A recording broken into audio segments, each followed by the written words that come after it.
Bonjour Léa, bonjour à toutes et à tous, et Shavua Tov, parce que nous sommes dans une semaine particulière.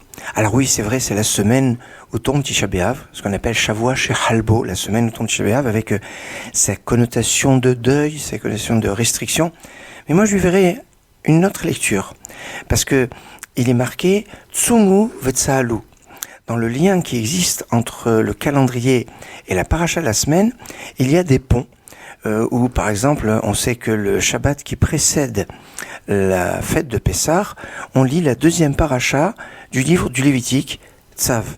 Le principe est Pakdou ou Pasrou. Vous allez ordonner et vous allez passer. Pakdou, c'est Tzav, c'est ordonner, c'est la paracha de Tzav. Ou Pasrou, vous allez faire Pessah. Alors quand on est dans une année embolismique, une année où il y a 13 mois, c'est Sagrou ou Pasrou.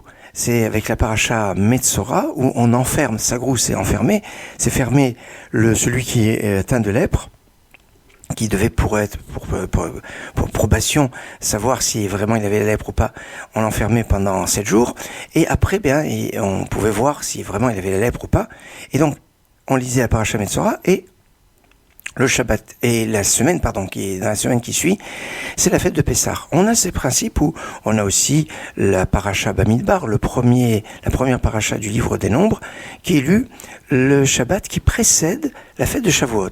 Dans cet esprit, il est marqué Tsumu Vetsaalu. Vous allez jeûner et vous allez prier. Et là, on va voir le repère où la semaine, il va y avoir le jeûne du 9 Av. Cette semaine, le jeûne, ce sera jeudi. Vetsaalu, il va avoir la paracha de la prière par excellence, c'est la paracha Vaïtranan, où on nous dit que Moshe a imploré Dieu de 515 prières pour pouvoir entrer en Israël. 515, valeur numérique du mot Vaïtranan, 515, valeur numérique du mot Tefila, et 515, c'est la puissance de ces 515 prières de Moshe. Alors, le lien avec le jeûne, il est assez intéressant parce que un jour de jeûne se dit Ta'anit, dont la racine est liée avec la dimension de mortification, comme on le voit à propos de Kippour. Dans la Torah, il n'est pas marqué qu'on doit jeûner à Kippour, non.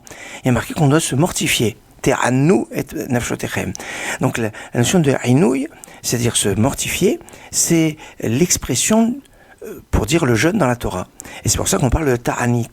Mais dans le ta'anit, il y a aussi une dimension, même si c'est pas exactement la même racine, mais ça s'écrit pratiquement pareil, de la'anot qui veut dire répondre, sans point dans le noun, sans dagège dans le noun. Et répondre, c'est répondre à la tefila. Et c'est très très intéressant parce que chaque fête, on a un rajout qui est lié à la fête. Par exemple, quand on est un jour de demi-fête ou un jour de Rosh Chodesh, on rajoute dans la prière ou dans le Birkat Hamazon un rajout qui se nomme Ya'aleh Ve'yavo, qui fait remonter et qui nous fait venir. C'est le rajout qui est spécifique au jour de fête. Pour les jours de jeûne, tous les jours de jeûne, on a un rajout qui est Anenu, Avenu, Anenu. Réponds-nous, notre Père, réponds-nous.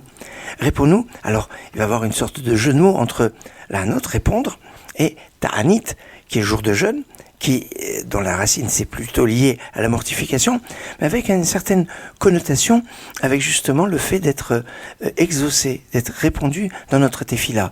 Ainsi, dans le sens fondamental du jour du jeûne, il va voir la mortification, l'ainouï, mais aussi que Dieu écoute et réponde à notre tefila, notre prière. Ainsi, le jeûne va être lié à la prière. Alors, on va comprendre que le sigle qui dit « Tsumu Vetsaalu », vous allez jeûner et vous allez prier, est tout à fait dans l'esprit ou dans le jeûne qui est certainement le deuxième jeûne le plus grave de l'année après Kippour, le jeûne du 9 Av, avec une autre connotation, puisque Kippour c'est plus un jour, c'est pas un jour de deuil, c'est un jour de teshuva essentiellement, alors que le 9 Av c'est un jour de deuil, mais si on jeûne, c'est que c'est un jour de teshuva aussi. Et dans cette dimension de la teshuva, il va voir la dimension de la prière qui va être très présente.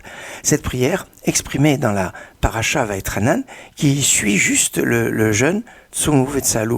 Et de cette prière, 515 prières de Moshe, comme valeur numérique du mot tefila, un programme intéressant, puissant, et je dirais profond et spirituel.